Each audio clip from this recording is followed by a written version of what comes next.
ठाकुर जी चद्दर ओढ़ करके सो रहे हैं। यशोदा मैया कह रही हैं लाला उठ जा। ठाकुर जी कह रहे हैं मैं ना उठ रहा। क्यों ना उठ रहा? बोले मुझको नींद आ रही है, अभी मैं और सोऊंगा नेक देर। और ठाकुर जी फिर से चद्दर ओढ़ के सो गए।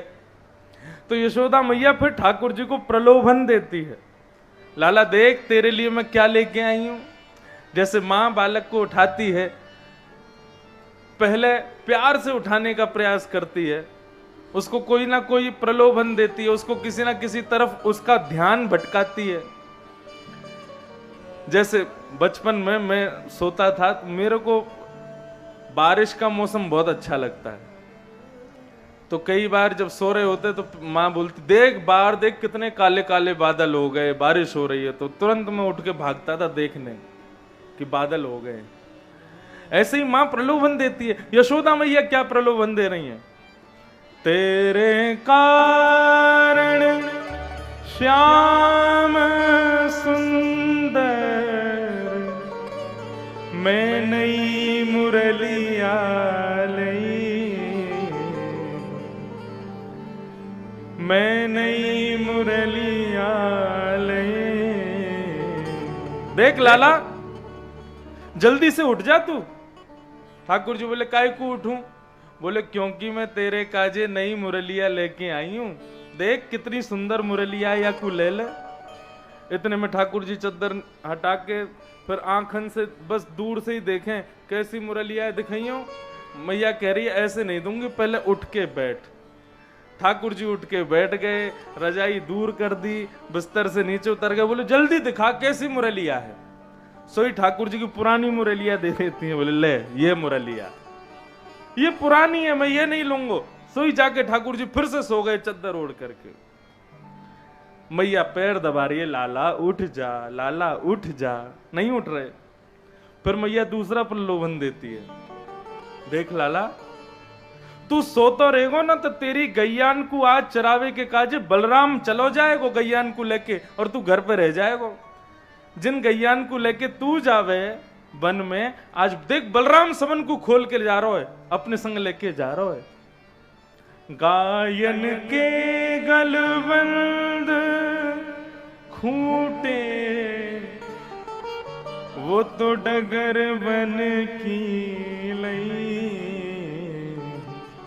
मोहन जागरे बल जई है, लाला जागरे बल जई।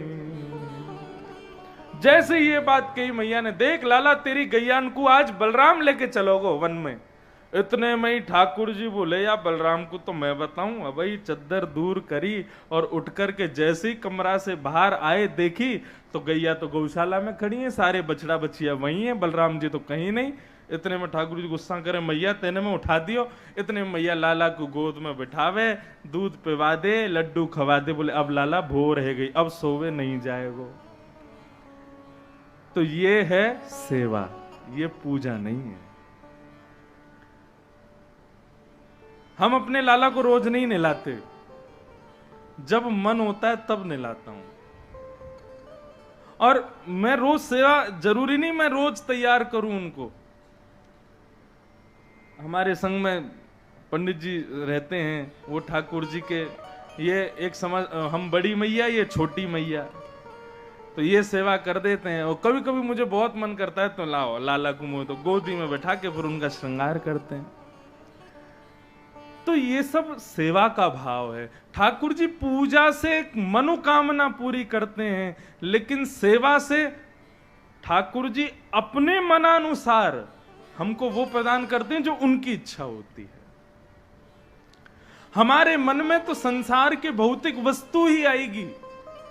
मेरा कोई ये नहीं है कि आप पूजा मत किया करो, पूजा करो, लेकिन धीरे धीरे पूजा को सेवा में परिवर्तित कर दो, अब वो सेवा बन जाए, ये भाव है।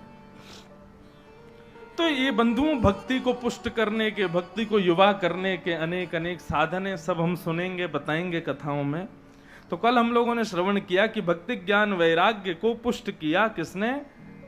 श्रीमद् भागवत की कथा सुना करके सनक सनंदन सनातन सनत कुमारों ने, सनत कुमार व्यास गद्दी पर बैठ करके कथा सुना रहे हैं और यहां श्री नारद जी महाराज उनसे प्रश्न कर रहे हैं। नारद जी ने प्रश्न किया कि महाराज, भागवत की कथा सुनने से के विशुद्ध्यन्ति वदन्ति मह्यम सप्ताह यज्ञेन कथामयेन कृपालुभिर्लोक हितम विचार्यम प्रकाशितः कोपि नवीन मार्गम। भागवत की कथा सुनने से कौन कौन से पापी अपने पापों से मुक्त हो जाते हैं, हमें कृपा करके ये बतलाइए। अच्छा बंधु, अब मैं थोड़ा ध्यान केंद्रित करूं, सब लोग इधर देखो, ध्यान से चुपचाप कथा श्रवण करो बस।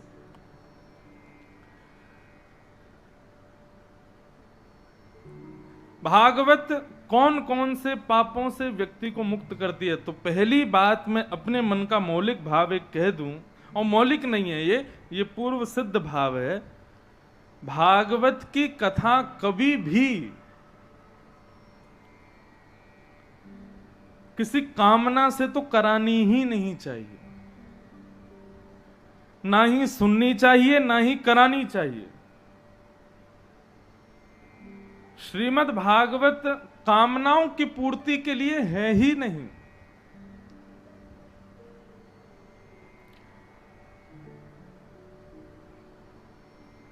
चतुर्विध पुरुषार्थ हैं, धर्म, अर्थ, काम और मोक्ष। इन चतुर्विध पुरुषार्थ की प्राप्ति के लिए भी भागवत की कथा नहीं होती। भागवत की कथा के पीछे कोई कामना या कोई मनोकामना आदि ऐसा नहीं होना चाहिए। आज एक माता मिलने आई थी, उन्होंने एक प्रश्न किया मुझसे सुबह कि महाराज जी, हमारा बहुत बड़ा घर था, बहुत बड़ा व्यापार था, बहुत बड़ा सब कुछ था, और हम लोगों ने जो है अपने घर में 2 बार कथा कराई, और 2 बार कथा कराने के बाद आज स्थिति यह है कि हमारा व्यापार भी ठप हो गया, हमारा घर भी बिक गया, हमारा ये भी हो गया। इसका मतलब क्या? किसी को दोष नहीं दे रहे हम, मतलब आपके कहने का भाव क्या ये तो नहीं था कि हमने भागवत की कथा कराई तो उससे हमारा घर बार सब चला गया। और उन मां का ऐसा भाव नहीं था, वो ये कह रही थी कि हमारे घर के लोग ये संशय करते हैं कि हमने भागवत की कथा कराई लेकिन हमको मिला क्या, बल्कि हम तो लुट गए, हमारा तो सब कुछ चला गया, हमारे घर में कुछ आया तो है नहीं। पहली बात, श्रीमद् भागवत की कथा किसी भी वस्तु की प्राप्ति के लिए कभी मत कराना।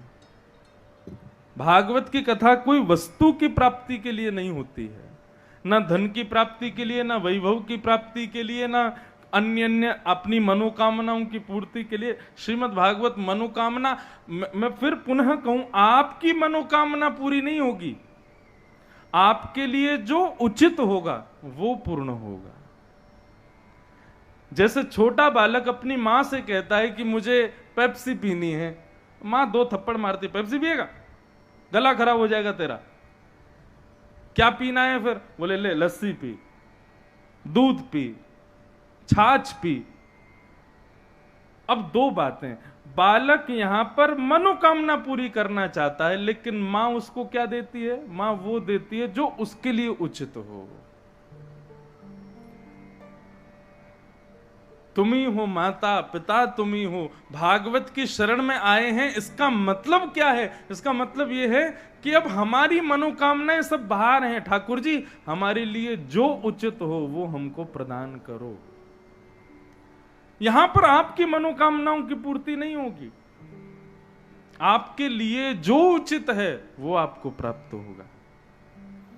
तो पहली बात तो भागवत से कोई मनोकामना सिद्ध नहीं होती। भागवत कराने से आपके घर में कुछ कष्ट हो गया, आदि आदि हो गया, ये सब हो गया, ऐसा विचार नहीं करना चाहिए।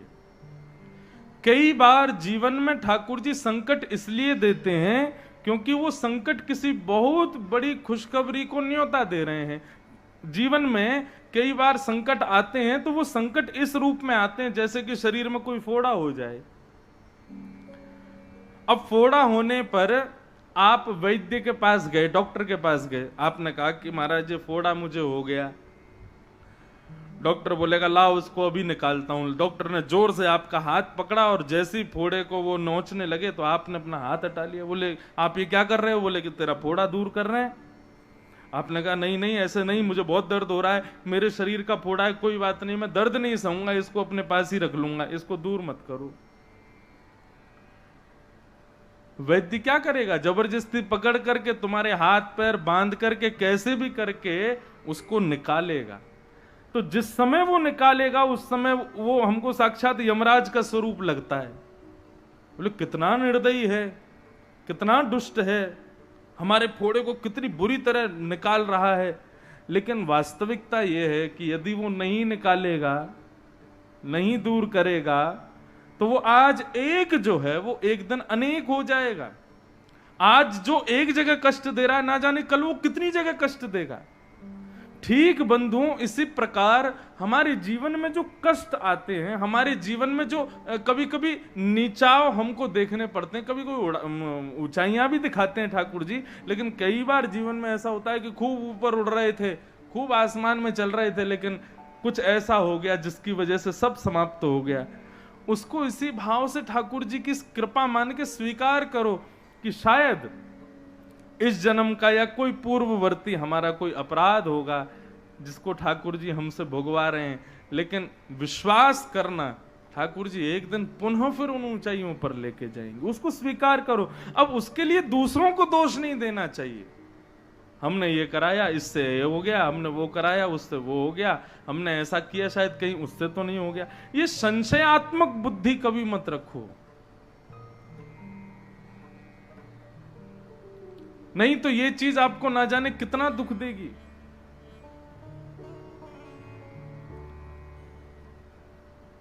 जीवन में जो कुछ भी प्राप्त हो सब में ठाकुर जी की कृपा का अनुभव करो।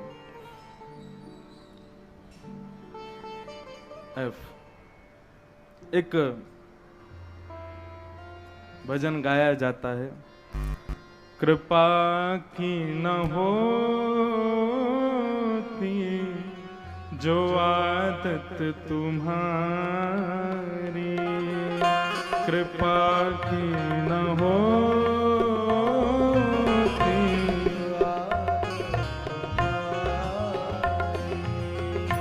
कृपा की न होती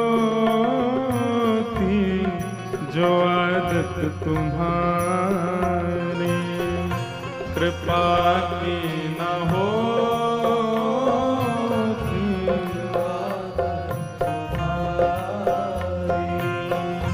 तो सुनी ही रहती अदालत तुम्हारी, तो सुनी रहती अदालत तुम्हारी, कृपा की न होती जो आदत तुम्हारी, कृपा की न होती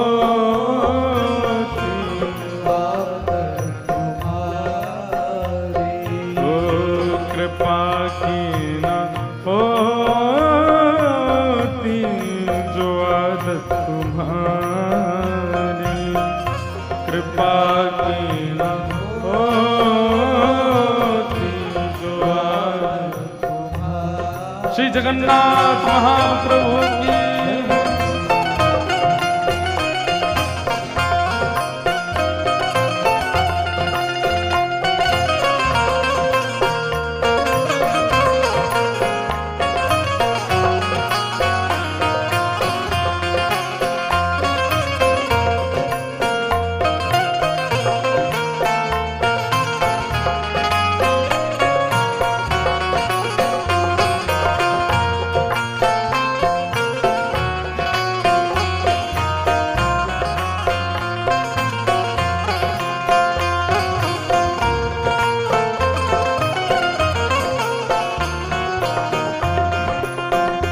हमारे ब्रज में हुए श्री बिंदु जी महाराज बहुत बड़े कवित्त थे, बहुत सुंदर सुंदर उनके पद हैं।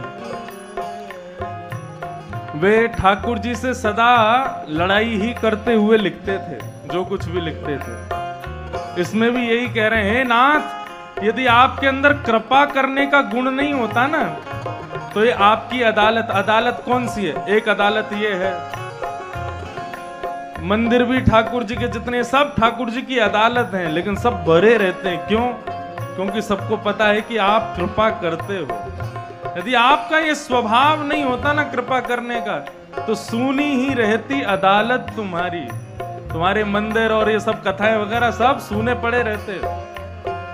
ऐसा भाव, जो दीनों के दिल में जगह तुम न पाते, जो दीनों के दिल में जगह तुम न पाते,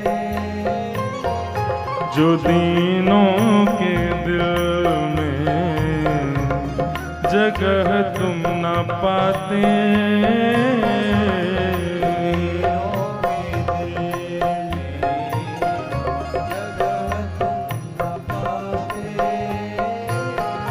तो किस दिल में होती हिफाजत तुम्हारी, तो किस दिल में होती हिफाजत, ओ तो किस दिल में होती हिफाजत तुम्हारी, तो किस दिल में होती हिफाजत, कृपा की न होती जो आदत तुम्हारी, कृपा की न होती जो आदत तुम्हारी, ओ कृपा की न होती जो आदत तुम्हारी, कृपा की न होती जो आदत तुम्हारी। और बिंदु जी महाराज क्या कहते हैं? पंक्ति तो बहुत है, लेकिन अंतिम पंक्ति क्या कहते हैं? तुम्हारी ही उल्फत के द्रग बिंदु हैं ये, तुम्हारी उल्फत के द्रग बिंदु हैं, तुम्हारी ही उल्फत के द्रग बिंदु हैं ये, तुम्हारी उल्फत के द्रग बिंदु तुम्हें सौंपते अमानत तुम्हारी, तुम्हें सौंपते